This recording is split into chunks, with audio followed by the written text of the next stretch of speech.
ఇప్పుడు కేటీఆర్ గారైనా ఆవిడ విజ్ఞతగా వదిలేస్తాడు, హరీష్ రావు గారైనా ఆవిడ విజ్ఞతగా వదిలేస్తారు.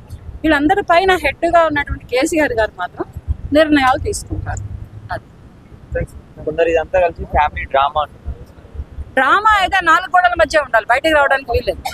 అది డ్రామా అయితే ఫ్యామిలీ డ్రామా అయినా ఇది దీని గురించి ఫ్యామిలీ డ్రామాగా రావద్దు. అది ఎందుకు వస్తుంది? డ్రామా అయితే ఇప్పుడు ఎవరు పరువు పోయింది?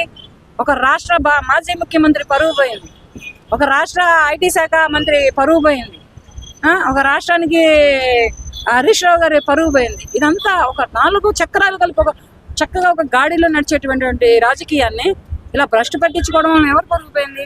ఇప్పుడు నువ్వు ఇంత చేసావు, ఇంత చేస్తే నీకు రేపటి రోజున వేరే స్టేట్లో నీకు వాల్యూ ఉంటుందా?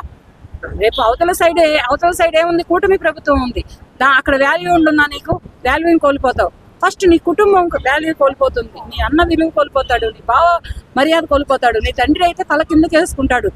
అందాక దానికి ఇప్పుడు రేవంత్ రెడ్డి గారికి సమాధానం చెప్పగలరా? కాంగ్రెస్ ప్రభుత్వంలో ప్రజెంట్లీ రాష్ట్రాన్ని, తెలంగాణ రాష్ట్రాన్ని నడుపుతున్నటువంటి ముఖ్యమంత్రి వర్యులైనటువంటి రేవంత్ రెడ్డి గారికి సమాధానం చెప్పగలరా? నాకు లేడాయా అటువంటి తండ్రి, కేసీఆర్ గారు లాంటి తండ్రి నాకుంటే రాష్ట్రాన్ని నేను కూడా ఒక చక్కగా ఒక లెవెల్లో పెడతా.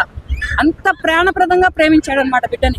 ఎవరో కన్న బిడ్డని ఆ తల్లి వాతలు పెట్టి నాన్న నరకం పెడితే అది ఆయన దాకా వెళితే, ఇలాగే సోషల్ మీడియాలో ఫేమ్ అయ్యి ఆయన దాకా వెళితే ఆయన వెళ్ళి ఆ బిడ్డని దత్తత తీసుకొని, బిడ్డ నేనున్నా, నీకు నువ్వెంతవరకు చదువుకుంటావో చదువుకో, నీకు పెళ్లి నేను చేస్తా, తండ్రి లెక్క నేనున్నా బిడ్డ అని చెప్పి ఇంటికి తీసుకెళ్లి ఇంట్లో కూర్చోబెట్టుకుని వాళ్ళతో పాటు అన్నం పెట్టి ఆ అమ్మాయికి మంచి విద్యనిద్దామని చూశాడు. విద్యావంతురాలు అయిందో లేదో తెలియదు, పెళ్లి చేసుకుంటాననింది, పెళ్లి చేశాడు. తండ్రి హోదాలో ఉండి, ఒక తండ్రి స్థానంలో ఉండి ఆ అమ్మాయికి పెళ్లి చేసి, కవిత కాదు, ఒక అమ్మాయికి జరిగిన అన్యాయం అది, వేరే అమ్మాయికి జరిగిన అన్యాయం.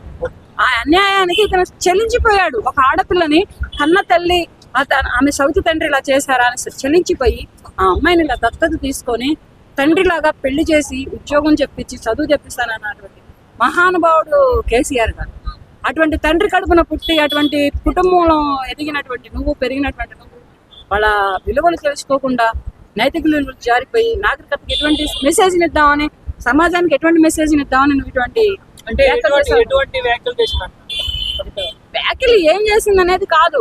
వాల్యూ లేదు, ఎక్కడ లేదు నీకు వాల్యూ.